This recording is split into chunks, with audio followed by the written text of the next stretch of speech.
নমস্কার বন্ধুরা, আশা রন্ধনশালায় আপনাদের স্বাগত।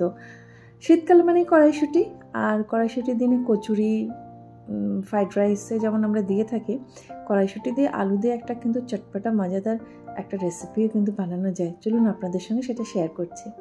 প্রথমে এখানে আমি একটা ননস্টিক কড়াই নিয়েছি, ওর মধ্যে 1 টেবিল স্পুন সাদা তেল গরম করে নিয়েছি, আর দুটো মিডিয়াম সাইজের আলুকে খোসা ছাড়িয়ে বা ছুলে ছোটো ছোটো টুকরো করে কেটে নিয়ে এভাবে ভেজে নিচ্ছি। আলুটা যাতে আরেকটু সুন্দর দেখায় বা রং ধরে, আলুর একটু মেকআপ হচ্ছে এখানে। দেখুন, আমরা এখন বাইরে বেরোই বা কোনো অনুষ্ঠান বাড়ি যাই বা পার্টিতে যাই, একটু মেকআপ করি, ঠিক তেমনই আলুটা একটু হলুদ দিয়ে ভাজলে না বেশ সুন্দর লাগে। ভাজার পর মিনিট 1.5 মতো একটু ভেজে নিচ্ছি, খুব বেশিক্ষণ ভাজবো না। দেখুন ঠিক এইরকম, খুব ভাজার দরকার নেই। ভাজার আলুগুলো এবার তুলে নিচ্ছি। ওই তেলের মধ্যে 1 টিস্পুন মতো আমি ঘি দিলাম। ঘি যখন গরম হয়ে যাবে তখন ওর মধ্যে দিয়ে দিচ্ছি 1/2 টিস্পুন মতো গোটা জিরে ফোড়নে, আর দিচ্ছি 2টো তেজপাতা। বেশি কিছু কিন্তু আমি এই রান্নায় বা রেসিপিতে ব্যবহার করছি না, সিম্পল কিন্তু খুব চটপটা খেতে হয়। আর দিলাম 2টো মিডিয়াম সাইজের পেঁয়াজকে ছোট ছোট করে টুকরো করে কেটে নিয়েছি।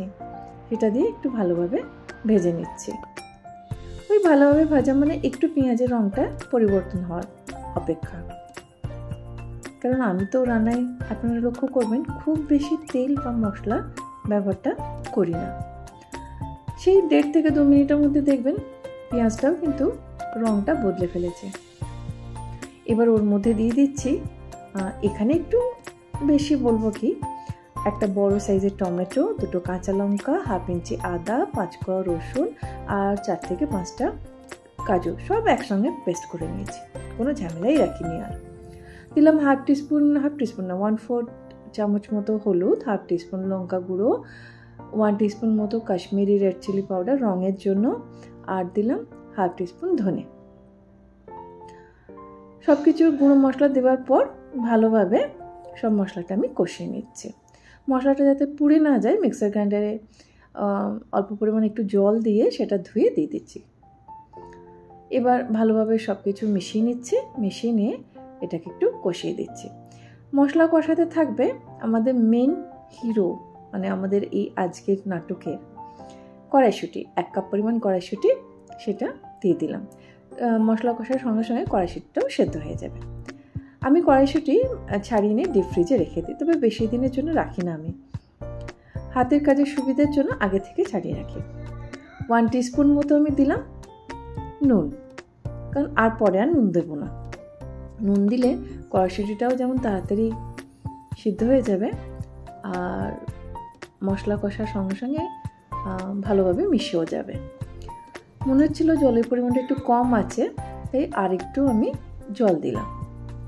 জল দিয়ে আমি ঢাকা দিয়ে 3 থেকে 4 মিনিট অপেক্ষা করব। 3 থেকে 4 মিনিট পর কড়াইশুঁটি মোটামুটি সেদ্ধ হয়ে গেছে, গ্রেভিটাও একদম স্মুথ তৈরি হয়ে গেছে। এবার ভেজে রাখা আলুগুলো দিয়ে দিলাম, দিয়ে ভালোভাবে একটু মিশিয়ে নিচ্ছি। এই রান্নাটা আমি সত্যি করে হলপ করে বলতে পারি, রাত্রে ডিনারে বা সকালে টিফিনের জন্য যদি বানান, সবাই কিন্তু প্রশংসাই করবে। খেতেও দারুণ চটপটা হয়। আর অনেক সময় কী হয়, বাড়িতে পনির বা চিকেন না থাকলেও এরম যদি বানানো হয়, দিয়ে দিলাম 1/2 কাপ পরিমাণ আরও জল, কারণ আলুটা সেদ্ধ তো হবেই, তার সঙ্গে একটু গ্রেভিটা পাতলা হলে পোলাও, পরোটা, লুচি সবার সঙ্গে ভালো যায়। দিয়ে দিলাম 1 টিস্পুন মতো শাহি গরম মশলা। এবার দিলাম 1 টিস্পুন চিনি, যেটা বাঙালিরা আমরা সব রান্নাতেই দিয়ে থাকি, কারণ চিনি না দিলে ঠিক টেস্ট আসে না যেমন আমাদের। এটা অপশনাল। ঢাকা দিয়ে আমি 4 থেকে 5 মিনিট অপেক্ষা করব। সব কিছু রান্নাটাই কিন্তু মিডিয়াম ফ্লেমে হচ্ছে। এবার দেখুন উপরে কি সুন্দর রঙটা ফেসে লালচে মতো এসছে, আলুটাও সেদ্ধ হয়ে গেছে। আগে থেকে একটু তো ভেজে রেখেছিলাম, তাই বেশিক্ষণ সময় লাগছে না।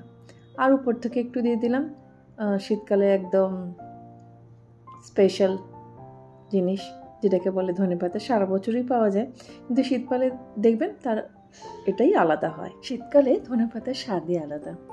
আশা করছি আমার রেসিপিটা আপনাদের ভালো লাগবে। ভালো লাগলে আমার চ্যানেলটি সাবস্ক্রাইব করবেন, লাইক করবেন, শেয়ার করবেন আর কমেন্ট করে জানাবেন কেমন লাগবে। ধন্যবাদ।